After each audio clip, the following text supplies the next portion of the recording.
Hello, everyone, and welcome to the Florida Aviation Network. My name is Lowery Bradner. I am your hostess for today, and we are broadcasting live and in the clear from our studio right here in beautiful Orlando, Florida.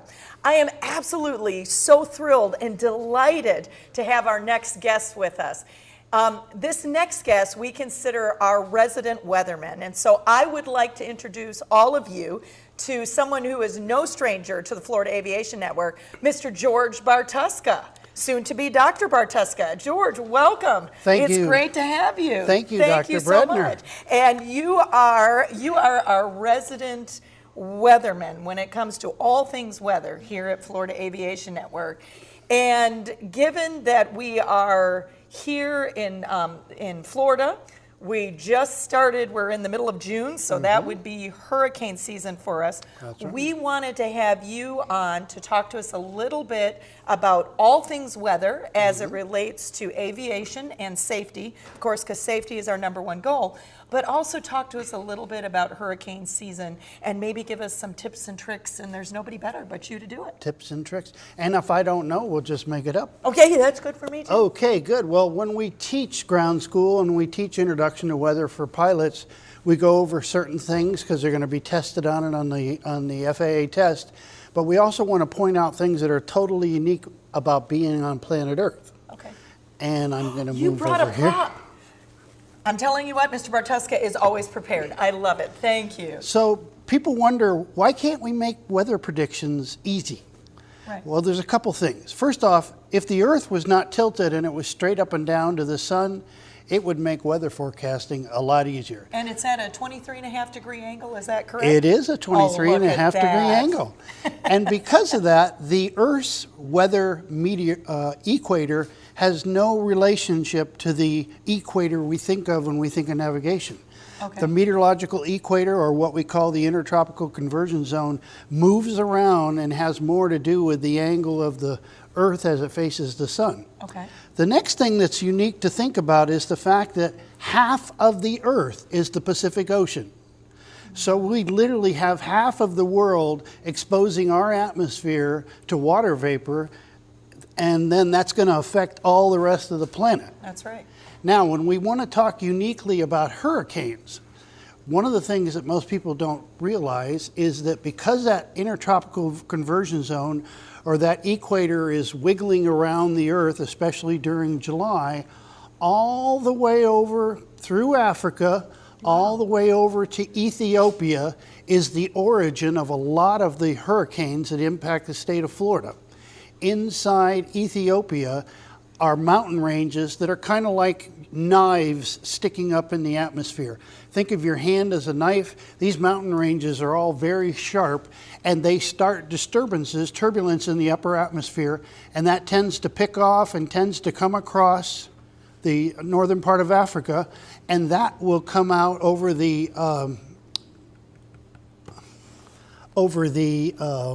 Cape Verde Islands, brain warp, over the Cape Verde Islands, and if conditions are right, we could start the formation of a tropical depression, a tropical storm, and eventually a hurricane.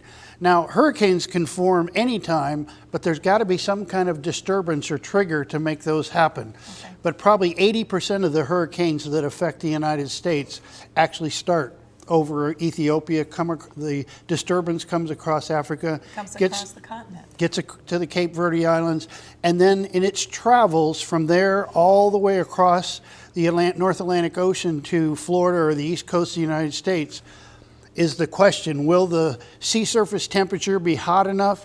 It's got to be 80 degrees for a depth of 200 feet for there to be enough energy to drive the hurricane in addition to the water vapor. Wow. The other thing that goes with that is we constantly, I say we, the National Weather Service and other organizations, will broadcast a forecast of how many hurricanes there are going to be for the season. Right. We hear whether it's going to be an active season or... Right. Yes. And I want the viewers to know that that really doesn't mean much. What matters is it only takes one hurricane, and it could happen in any season. The worst hurricane to hit Florida so far is in 1992, Hurricane Andrew, and that season was supposed to be a minimal season. We were only supposed to have a few hurricanes. So that the main thing to understand as a person, as an individual, is to be ready. Right. And to be ready for possibly not having electricity for a minimum of 2 weeks. Wow. During the 2004 hurricane season, when 3 hurricanes crisscrossed through central Florida. I remember it well. There we go. Yes. We were without power for 2 weeks. Yep. Other places never lost power. You never know what's going to happen. And we were in Central Florida. We were in the Lakeland area. That's right. So we're in Central Florida, and we felt the impacts of that as they came across the state. Exactly. Wow. The other thing to bear in mind is most of the time, the path of the hurricane is driven by the turning of the earth and the Coriolis effect and the global wind patterns. But high pressure zones and low pressure zones can interfere with that driving force, and hurricanes can do loops, they can stall, they can go backwards, they can do all kinds of bizarre things. I think it was Hurricane Aaron that came out here and did a couple loops, eventually went across the state of Florida. So that's one thing that makes the prediction path difficult. The other thing is this idea of the category 1, 2, 3, 4, and 5. It makes you think, oh, well, if it's not going to be a category 3 or a 5, what am I worried about? A category 0 hurricane is a hurricane. And it has 74-mile-an-hour winds. It can destroy a lot of things. And if it dwells, since we're in Florida, if it slows down and stops over the middle of Florida, we can have severe flooding, very severe flooding and wind damage. So it's just something that we have to deal with. California has earthquakes. We've got hurricanes. It's just something to be aware of. What are some of the things that our viewers can do? And I know that we don't have a lot of time. We need to have you back, George, to talk more. But as we're talking about safety, as it relates to weather and hurricanes, what are some of the things that viewers can do? I know you're very involved with NOAA. You're very involved with the organizations that help predict and those safety organizations. What are some things that our viewers can do to help us? So the main thing you want to do, since you're not going to have electricity, is to make sure you have enough food for 2 weeks, food and water. And to make sure you have a first aid kit. Non-perishable items. And make sure you have a radio with batteries, because understand, if the power goes out, your cell phone's good for maybe 24 hours, right, depending on how much you use it. So you're not going to have a cell phone. The cell phone towers aren't going to have any power. The only thing that's going to work, usually if it hasn't been torn down, are landline phones. And most people have gotten rid of their landline phones, but they're powered by batteries out in the field. They don't need 110 volts. So that's something to be thinking about. If you're a pilot and you've got a satellite phone, that's going to be a big advantage to you. The next thing to think about, if you're a Floridian, from Miami up to Gainesville, the state of Florida is almost flat. So almost all, if you don't have a septic tank, almost all the wastewater is on pumps. Pumps need electricity to run.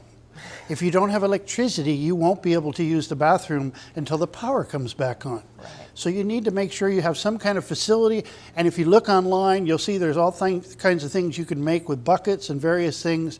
The Red Cross, the Civil Air Patrol, and the Coast Guard Auxiliary all have ideas for what you can do if you don't want to just go out and spend about $100 and buy a portable potty.